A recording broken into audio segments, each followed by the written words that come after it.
I want you to pay attention to the footage on the screen right now. If you were just passing by and you saw this out the corner of your eye, you watched for a couple of seconds, you might think to yourself, oh, is that the new Battlefield game? Well, you've got destruction, you've got multiple players, big maps, you've got combined arms, vehicles, tanks, helicopters, sniper rifles. What you're seeing here, it actually looks like it has a lot of the core Battlefield DNA infused into it. Of course, it isn't the new Battlefield game. Sadly, we've probably got to wait until October, November 2025 for that one. But this is a game called Delta Force Hawk Ops, if the title didn't give it away. And also on the screen, of course, it says it right there in the top left. And I've made a short video on this game before because based on what they've shown already, it's certainly piquing my interest. I haven't played it. I've seen a few raw gameplay clips on YouTube. There is some stuff out there if you're looking for it. But they recently dropped this new trailer and revealed more information about the game. So I thought that we'd take a look at that today and let you guys know about it, and perhaps it's something that's of interest and maybe you can keep your eye on it and see if it's for you or not. Now, the original Delta Force, I believe it was made by a company called Novalogic, and from what I recall, this was late 90s, early 2000s, and there were a few different Delta Force games by the end of it, and obviously this company has bought the license to it and they've started making a game which they say has a lot of the original DNA infused in it. Some of the gameplay, that looks to be true, but other parts of it, I'm not so sure based on some of the design decisions that they've taken with the game, and we'll get into that a bit more later on in the video. The original game was about big open maps, longer range combat engagements. I was reminiscing with a friend recently about how we would play the demo over and over again from the PC Gamer magazine because it was on one of the demo discs back in the day. And it was one of the first ever games that simulated somewhat accurate bullet physics in a video game. So stuff like travel time, bullet drop, etc. And that was really cool at the time. It was very grounded, military, realistic. Not many other games were doing that at the time anyway. Also, the series had 50-player multiplayer battles, again, very similar to Battlefield in certain respects. Classes, vehicles, big maps, a couple of single-player campaigns too. The Black Hawk Down campaign, that took things to more urban environments, of course. And this game is actually doing a remake, I suppose, or a spiritual successor of that Black Hawk Down campaign set in Mogadishu, so could be exciting. Novalogic, the devs of Delta Force, also made a game called Joint Operations Typhoon Rising, which felt very Battlefield. But I digress. In regards to this new game, Delta Force Hawk Ops, from what I could find online, it seems like they're launching with two multiplayer game modes. The first one is called Havoc Warfare. This one is the most reminiscent of Battlefield, I would say. Again, kind of similar to the old Delta Force games, some of the multiplayer games anyway. It's got big maps, it's got destruction, combined arms, fighting on land, sea and air, massive scale battles. There's class selection here too. You've got 4 iconic classes: Assault, Sniper, Engineer and Medic, and they've got their own unique weapons and gadgets and combat things they can use. Vehicles, you've got assault ships, battle tanks, Black Hawk helicopters, armored vehicles, ATVs. They said there's 10 vehicles to go in this game mode at launch. As for the objectives in this game mode and the flow of it, I can't find out exactly what it is, but on the website there's a little bit that says feel the adrenaline rush of two-way offense and defense. So I imagine it might be like Breakthrough in a lot of respects rather than Conquest, although Conquest could be pretty cool on this game. Might end up being a bit like Chainlink too, based on that description, we'll have to see. The second game mode they announced is called Hazard Operations, and this is more like an extraction type game like Tarkov, DMZ.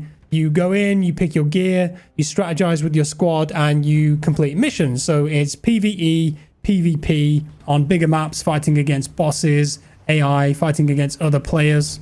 There's crates, loot to get, stuff to unlock, missions along the way. One of them kind of looked like the anti-air mission from DMZ, if you remember that. Even cracking into vaults and securing the loot inside. And the whole point is to get these resources and then secure an extract, get out alive. The third mode, so to speak, is Black Hawk Down, and that's a remaster of the classic single player from the original Delta Force Black Hawk Down, set in Mogadishu, where you'll be battling through streets, night operations, crash sites, and you've got characters and story in there apparently too. So that's my basic understanding of the game so far. They are doing a hands-on capture event, I think, or a stream in Los Angeles at some point this month, March. So I'm definitely going to be tuning into that and seeing what the current build and the gameplay actually looks like. There are a few things in here though that I'm not entirely on board with, as this is calling itself a Delta Force game. Delta Force, to me anyway, always seemed like a very grounded, realistic, gritty type of game. More slower paced, a bit more tactical. But this game is definitely taking a few liberties with the brand, and it's set slightly in the future. So you've got some enhanced abilities, let's say. And although there are classes, some of the abilities start veering off into the Overwatch sci-fi kind of realm. You probably saw in the trailer. The Recon class has a bow and arrow, and they fire it into a location and then it scouts targets. It pulses like a wall hack kind of thing. And the other arrow is a volt arrow, which shoots out an electric arrow, which puts like a electric area of effect on the ground. The medic class, he has a healing gun, kind of like Falcon BF 2042. Heal your teammates, heal yourself. You can also deploy a smoke screen, but the smoke screen is like 3 little drones that you control for a split second and then they explode. So it's not a smoke grenade that you throw. And the third ability, any team member that he saves or revives will come back with full health. There's also some exosuit kind of looking things on certain soldiers. Reminds me a bit of Elysium, District 9, bit of Black Ops 3, Black Ops 4 maybe. So some people might look at this and go, this doesn't really feel Delta Force to me. It kind of feels a bit more like Battlefield 2042 mixed with Call of Duty mixed with Overwatch. And that's definitely going to turn those people off who enjoy the more realistic tactical shooter games. And if they're going to stick with this specialist / hero type system, they've only revealed 4 so far. They've teased another one, so that's 5 in total. And if they launch with 5, then maybe that's going to be a bit light on the ground in terms of gameplay variants.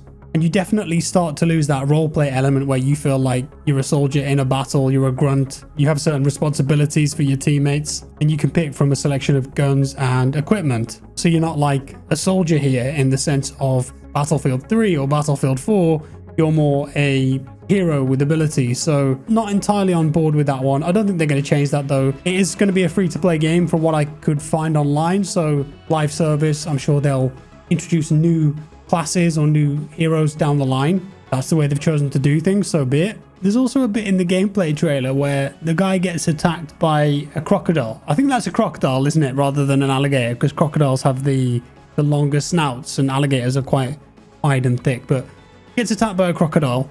That's in the extraction game mode, so part of the PvE there being shown. Bit of a hazard to watch out for, I suppose. It just feels like a weird thing to have in a game like this, that kind of animation. I don't know, felt a bit out of place, that's all.